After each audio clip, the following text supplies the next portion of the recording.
the MC was going through all of the elite athletes' names, giving them their introductions, and definitely highlighting some of the favorites. And there I was right behind them, kind of, okay. I love it. We'll see what happens here.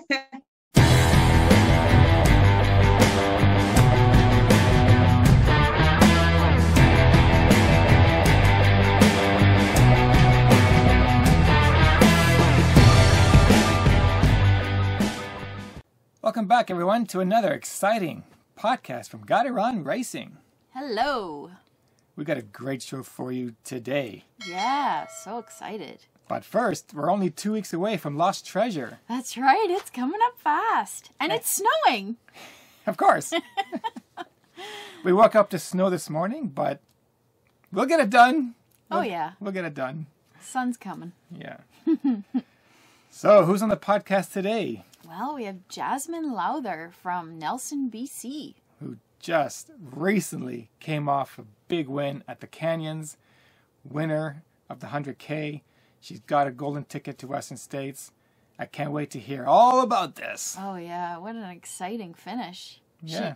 She wasn't in the opening introductions of interviews of runners by I Run Far, but they sure talked to her after the event. Yeah. You're wondering, who is this girl? I bet she wasn't on the prediction list. Nope. But now everyone's going to be watching her at Western. Well, anyways, we'll get to all that coming up. Well, welcome to the podcast, Jazmine Lowther from Nelson, BC. Yeah, thank you so much for having me here. I'm really excited to be on your podcast today. And huge congratulations for your big win at Canyons 100K this past weekend. Yeah, what a crazy thing. And I mean, I'm still waking up in disbelief that happened. And yeah, but it's real. And I guess I'm Western States is only 8 weeks away. So here we go. Well, we were just saying in our intro that it was a huge weekend for women in the ultra world between the two Canadian winners at Canyons and then Whiskey Basin outright winners. Elsa McDonald and Natalie, I believe. Okay. Yeah. I saw Elsa's big win, and in one sense, I'm not even surprised. Of course, she came overall winner. But yeah, it's super cool to see and watch. It sure is. Well, we'd like to start at the beginning. So if you could just give us a brief history of your running background. I know you've been pretty active in a lot of different sports, but how and why running? Yeah, absolutely. So my story with running, I guess it was almost right away when I was a small little kid, and in grade school, so about age 5 to 12, I always was on the cross country team in my grade school. And yeah, I think even then something in me was a competitive fire, totally innate, you know. I never lost a race. I always came in first place, except for one where I stopped to tie my shoelaces. They were getting in my way, and I stopped and tied, and that was my one race where I came in second. But you know, I could look back at that, and I'm always it's a good laugh, and it's also was probably a good ego check for me at that age. And then throughout university, it dropped off a lot. I still kept up with running, but just pretty low. It was super casual. It was just to stress bust and move about a little bit and be healthy. Where did you go to school? In Victoria at University of Victoria. Yeah. Beautiful. Mm-hmm. Yeah. So I was studying biology there, and yeah, it was a great time. And it was around then that I started to get into rock climbing. And by the time I graduated and the years after, I started to get really into sport climbing. And then I was getting into trad climbing. And then I got into alpine climbing. Wow.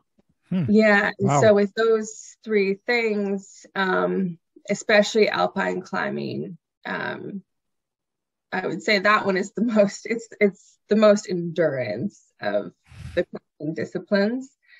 You're out there all day long. Sometimes you're on the rock for 10, 12 hours more. Sometimes you're the people with the headlights on at 12 o'clock at night trying to get off of a huge wall. But yeah, it builds that mentality of endurance where you're going to be out there for a long time and you just have to keep moving. It's the same thing. I mean, the muscles that you're using obviously are very different, but that same sort of mental check. So yeah, I was super into climbing. I wanted to get into big wall climbing and, go to Yosemite and go to Alaska and all of these places. But then this thing happened and I signed up for just a little mom and pop race right in my backyard. And it was a 50K. And I was still climbing a lot, but I would just huck in a long run like once a month. Like that was my training plan. I wouldn't even call it a training plan. It was the most unorganized thing. I had no idea what I was doing.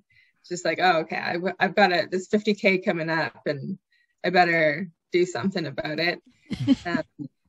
So yeah, I would do like a 20K one month and then a 30K the next month. And it's like a marathon for the first time.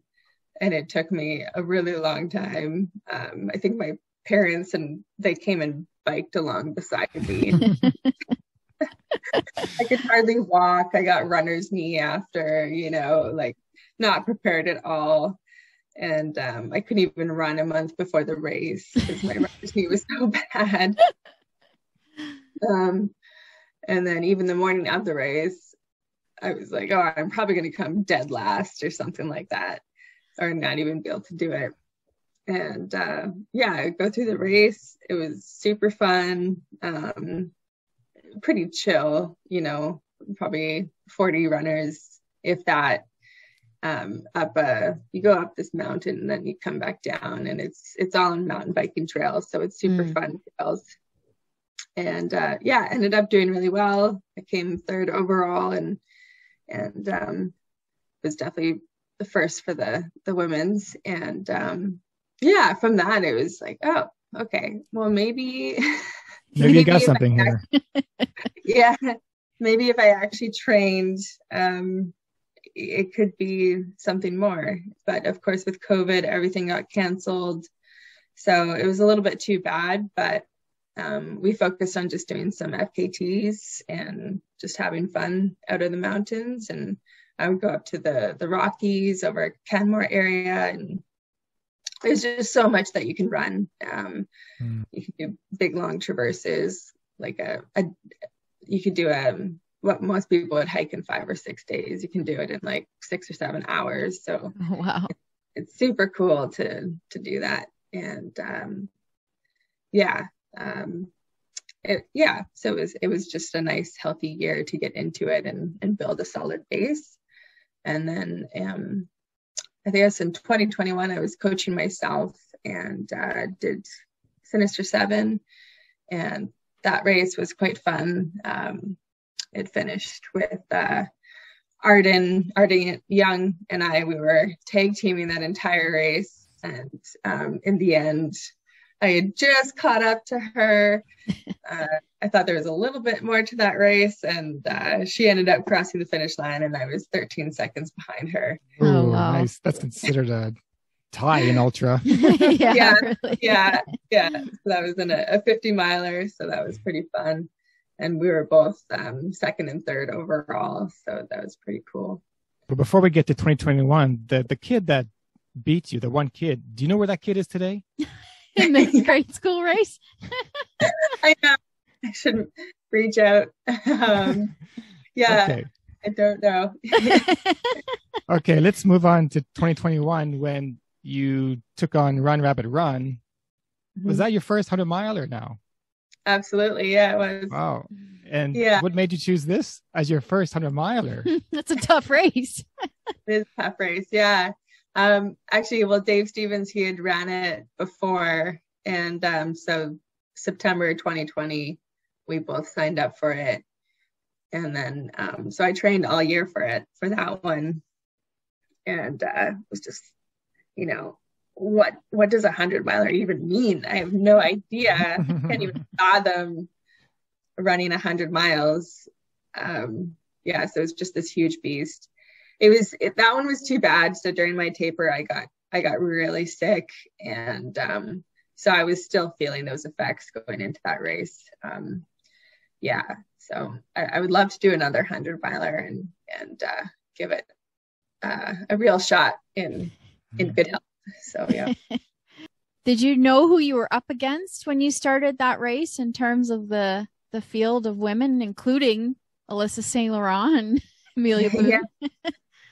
Yeah.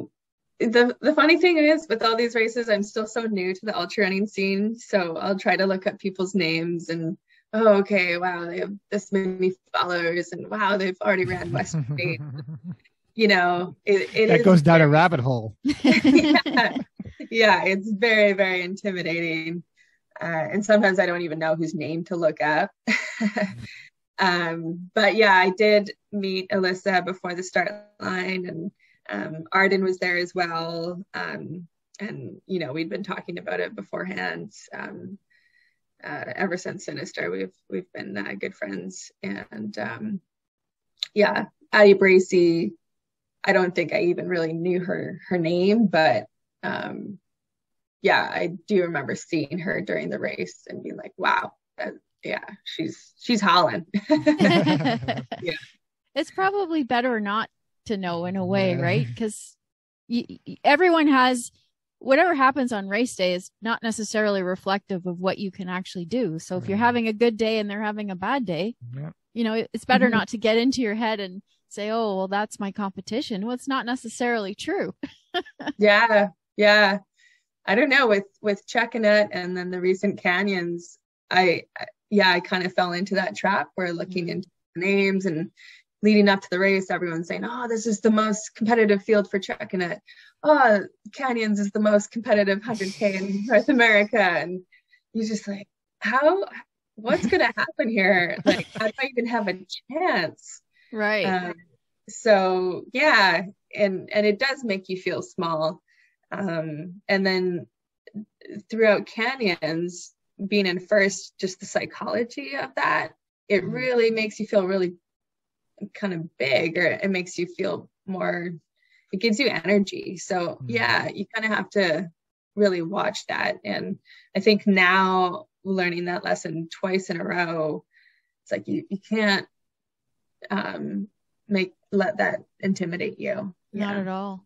Before we get into canyons, I just want to ask, were there any takeaways or surprises that came out of doing your first 100-miler? Was there anything you weren't expecting, or what you brought into canyons with your first 100-mile?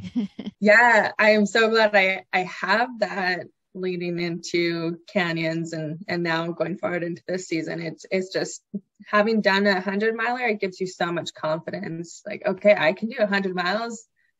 It kind of makes you, okay, I can do a lot. So yeah, I'm super grateful for. With Run Rabbit, there was so many learnings. I learned so much. My nutrition was really bad during that race. I wasn't getting food down, and I think you've got to get the food down somehow. At some of the aid stations, I'd be having miso soup, and my crew would be like stocking butter in it behind my back. They knew I wasn't eating enough. But, so that was a huge, huge thing. I really enjoyed the night running. I really liked that. Much more to my surprise. It's nice and cool. There's something really fun about it, where you kind of feel like this animal going throughout the forest, and you've got your headlight on and you can see all these other headlights. And yeah, it was really beautiful. So I do like the night running in 100-milers or other races. So the kind of those two, but I'd say the nutrition was the biggest thing that I lost out on. Yeah. Well, that's another thing that's a big unknown too, right? Some days the nutrition works and other days they don't. Yeah. Mm-hmm. Yeah. Let's move on to canyons. Now that you're on the start line of canyons, relatively unknown, so no pressure. Yeah, kind of no pressure. And no, I mean, I put a lot of pressure on myself, I guess you could say. Even at that start line, it was kind of hilarious. The MC was going through all of the elite athletes' names and giving them their introductions and definitely highlighting some of the favorites. And there I was right behind them, kind of, okay. I love it. We'll see what happens here. I felt a bit intimidated too, but I guess it's kind of a nice to have a little secret there. Exactly. So take us through the first half of the canyons. How did that feel? Because it's more of a runnable section, the first half. So then how were you kind of jostling position and people looking over their shoulder going, oh, who's this blonde girl coming out of nowhere? Yeah. Take us through the first half of the canyons. Okay. Yeah. I found the first bit of the half quite hilarious. So I knew that first bit, you come out of Auburn, out of downtown, and it's on road and there's a slight hill. And then you feed into a double track, which then feeds into a single track. So I knew that single track would become a choke likely. But at the same time, I didn't want to blow up in that first even like few kilometers because, okay, this is 100K, like don't go out of the gate too fast. I don't have to be in the pack of the elites, but I just want to be watching them. Mm-hmm. So I left off right behind them.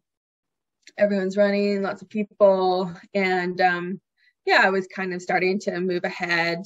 I remember passing a few women at that point, but I don't know what happened, and this is where it got a little funny. I must have passed all of the women right there. Wow. In the first 20K, 30K? No, like the first kilometer. Oh my gosh. I didn't even realize it. In my head, I don't know. There was so many like crowds and groups of people. So and this is you holding back. This is you holding back. Yeah.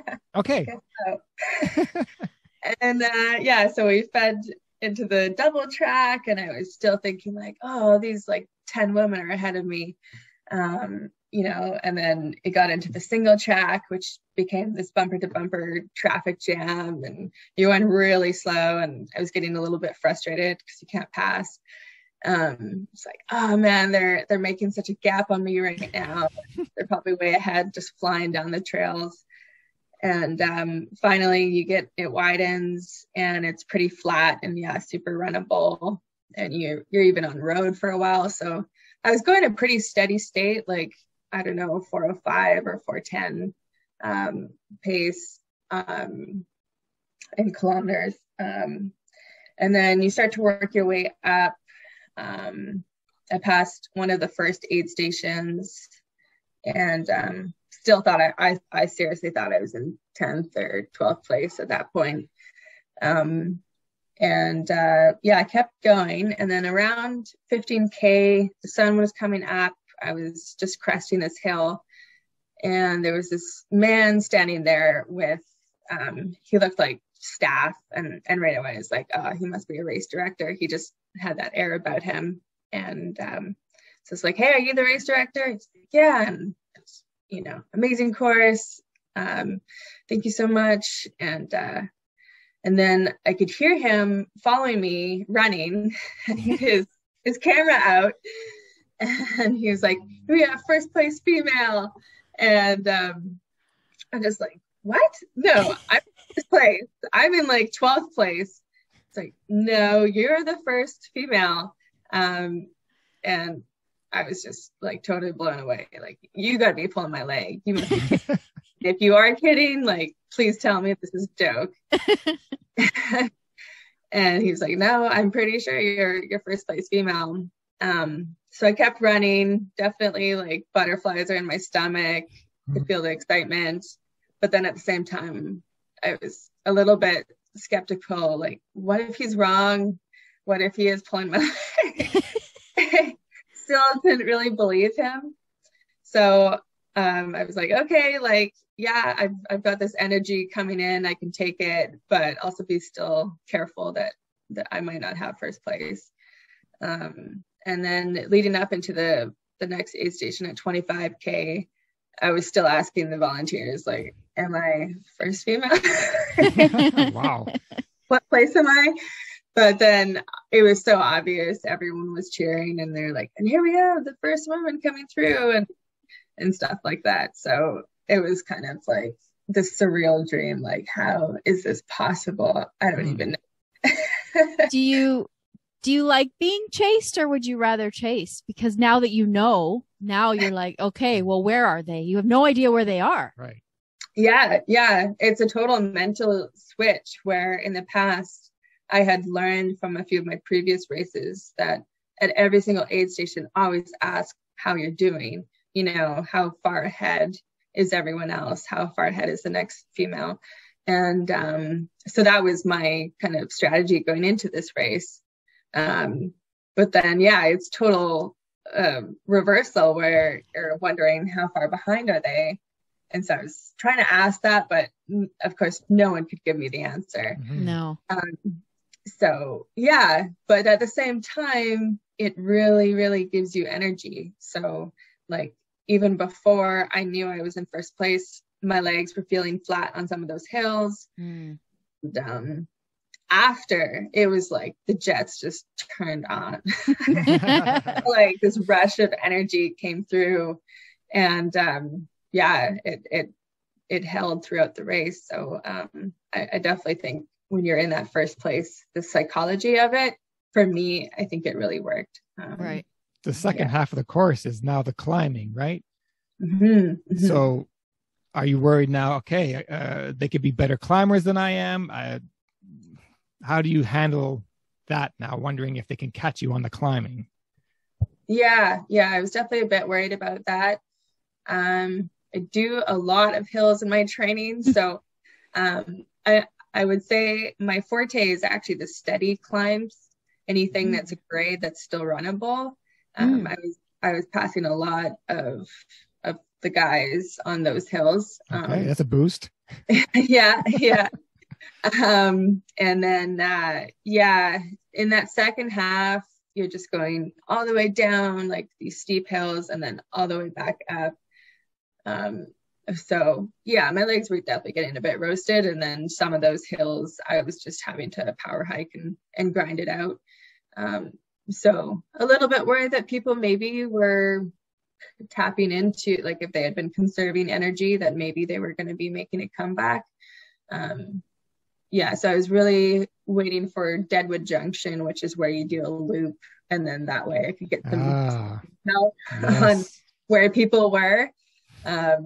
And yeah, the aid station people, they were like, oh yeah, I know, you're totally fine. You've got a big enough gap that you don't have to worry. I was still like, well, what's the gap? Like 3 minutes? But yeah, I mean, no number. So the ups I wasn't too worried about, and the downs, I at the start of the race I was going really fast on the downs, but near the end some of those downhills were pretty steep and my quads were getting roasted, so even those I had to slow down a fair bit. At what point were you aware of the course record? Was that mentioned to you, or did you know going in? Well, yeah, going in, I'm super glad I looked it up.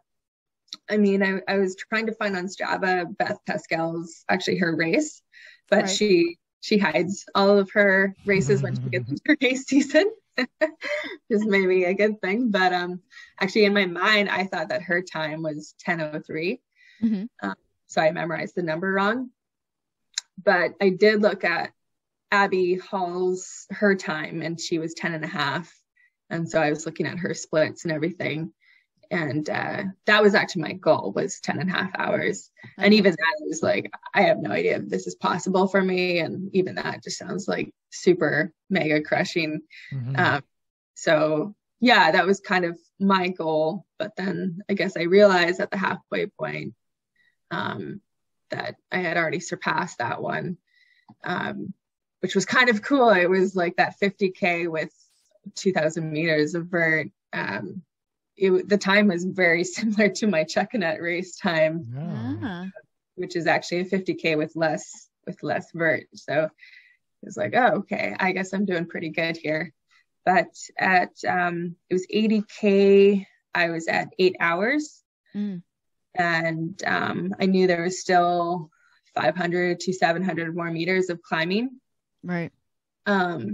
With anywhere from 20 to 15K left in the race. So it's like, well, that would be totally possible on fresh legs. But at that point, yeah, I knew it would be cutting close. And then I also knew the last 7K or so was going to be in that snow. Right. So yeah, it was close. It was cutting it tight for sure. And I struggled up those last hills, and then I was actually trading places with fellow Canadian runner Reed Coolsat. Oh yes. Yeah, so it was kind of funny. He would pass me on the hills, and then I would pass him on the downhills. That like 4 or 5 times, and then we were both just head down doing the last big hill. And then in my mind I was like, okay, once we hit the snow, I've just got to put it all out there. And yeah, so that snow in the puddles was just a total mess. It was like the sloshiest, messiest snow on the side, and then these really deep puddles with rocks and logs in them that you couldn't see. Oh, dangerous. Yeah, super dangerous. So you're just flopping all over the place. Trying not to roll an ankle, and just really hard to get a rhythm going because you're just falling into these puddles after puddle. And yeah, it was just a total grind.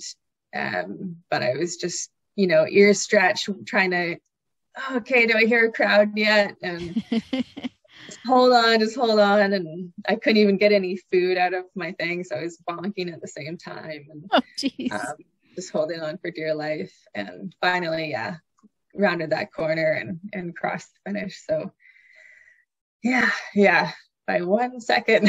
Wow. 1 second. That's incredible. I'll take it. That's Beth Pascall, and major respect to her. So I'll take that one. Did you hear from her saying, hey, congrats? Not yet? No, not yet.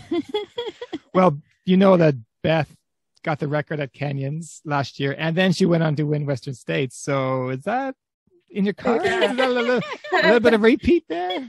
On? We'll see. Yeah. Canyons sets you up for it really well.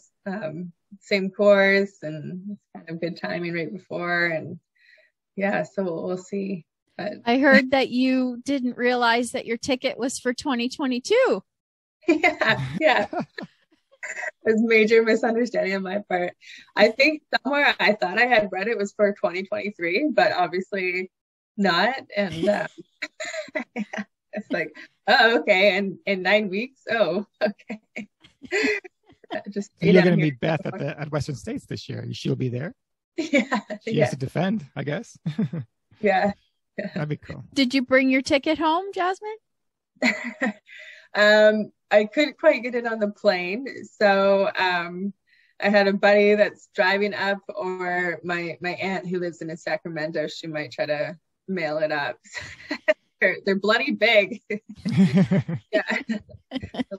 With. But some of my friends were like, we got to have a golden ticket party. And yeah, we'll see what happens. I'll get it up.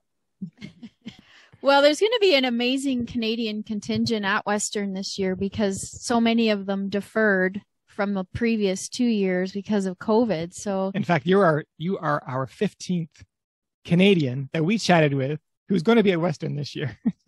Wow. Yeah. Yeah, it's pretty exciting. Pretty exciting, including this guy. He's running too. Oh, awesome. Yeah. I hope to stay with you for 2 minutes. At the beginning. No. Yeah, it's going to be quite the thing, and yeah, just all the people and running that course. I feel so incredibly grateful that I mean, lucky that it's happening so early in my career. So yeah, I'm still learning all the names of different Canadian runners, and people have been reaching out like, hey, I'll see you at Western, and if you need any help with anything or any tips. Yeah, just learning the logistics and the crewing and where to stay and stuff like that. So I'm sure you've had some pacers volunteering too. yeah. And a few people I don't even know who have Yeah, that's right. so that's really cool. Oh, thank you so much for joining us today. This has been great. Yeah, thank you both. It's been really fun. Now, we know you're in a hot commodity right now, but you need to rest up for Western. So don't be afraid to say no. Yeah. Still getting used to this whole thing, and but it's been exciting, and I think lots is going to happen in the next 2 months in terms of I guess my running career. We'll see. Maybe on the start line at Western, dye your hair black so no one's going to recognize There you go. There you go. Yeah. I can still be hidden. Yeah. Thanks, Jazmine. Thank you so much. Awesome. Thank you both so much. Have a great day. And we'll see you at Western. I'll see you at Western. I'll see you at the start line. Yeah. Very soon. Right. Sure is. Yeah. Okay. All right. Bye. Bye. Bye. Yeah, so that was Jazmine Lowther. Wow. You know, the sport of ultra running is relatively young, but here we have an example of a next generation coming up. Yes. Jazmine's just turned 30. She's only done a handful of races. She's going to Western. And, wow. I don't know what else to say. It's just the fact that I can't wait to follow her career and see what she does next. Absolutely. Yeah. Until next time. If you'd like to hear the extended version of our chat with Jazmine, check out our podcast channel at GottaRunRacing. Wherever you download your podcasts. Cheers.